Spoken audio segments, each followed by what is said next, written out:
Hi friends, welcome to my kitchen. Today on How to Cook, we will be making my signature chocolate crinkle cake cookies.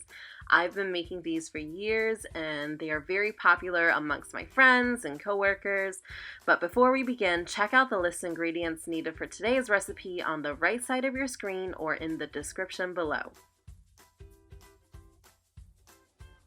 In a large bowl with an electric mixer or a handheld mixer, cream 1 stick of butter until it is completely smooth. You can use room temperature butter, but I typically use butter straight out of the fridge. Next, you'll want to add 1 brick of cream cheese. Again, I'm using a brick of cream cheese straight from the fridge. You can use room temperature again, but I find that the cookie dough is much easier to handle if you're using butter and cream cheese cold. You want to make sure the butter and cream cheese is well incorporated. Use a spatula to scrape the sides of the bowl periodically so the butter and cream cheese can get well combined. This should take a few minutes, and once the butter and cream cheese looks smooth and kind of silky, you'll want to add 1 large egg to the batter. Mix it for at least 2 minutes or until the batter looks fluffy. This is what gives the cookies a light, airy, soft texture.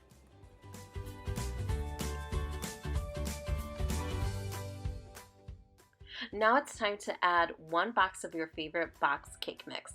For my chocolate cake cookies, I like to use Devil's Food cake mix.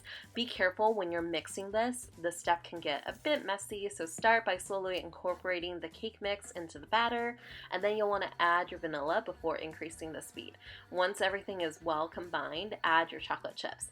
I typically use 1 bag of chocolate chips per batch of cookies. I mix in at least half the bag initially into the batter, and then I'll incorporate the rest of the chocolate chips later when I'm rolling out the cookies. You want to make sure you start preheating your oven to 350 degrees as you're kind of preparing the cookies. Grab a large bowl for your cookies and then line 2 large baking sheets with parchment paper or use some sort of non-stick baking sheet. Once you have your assembly station ready, you want to pour some powdered sugar into the large mixing bowl for the cookies, and then we'll start rolling the cookie dough. Roll the batter into tablespoon-sized balls and then drop them into the bowl of powdered sugar. You can use your hands to roll the batter into balls, but I like to use 2 spoons to shape this dough. It keeps my hands clean and it cuts down on my prepping time because you're kind of going back and forth.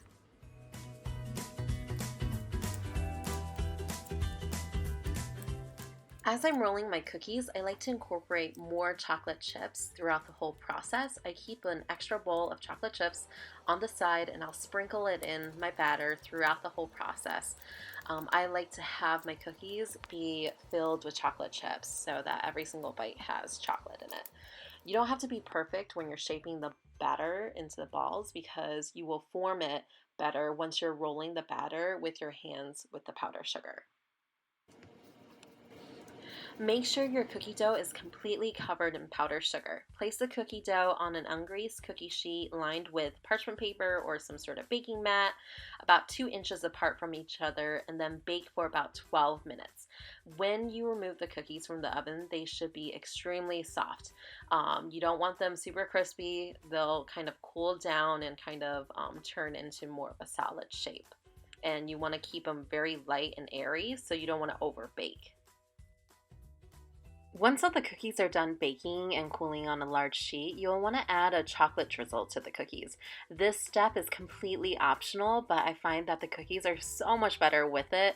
I like to customize the chocolate drizzle by adding some different flavors, such as peanut butter, mint, or raspberry, depending on the type of cookies I'm making. Today, I'm just keeping it simple and doing a simple chocolate drizzle with a few Lindor truffles. You want to pour 1 cup of chocolate chips into a microwave-safe bowl and then add 3 to 4 Lindor truffles. I usually use semi-sweet chocolate chips, but you can use milk chocolate or dark chocolate if you prefer. I also like adding Lindor truffles because it makes the chocolate super glossy and smooth. If you don't have any Lindor truffles on hand, add about half a teaspoon of coconut oil or something that has oil like peanut butter. this also adds a level of complexity and flavor. I always have a bag of Lindor truffles on hand because I absolutely love them.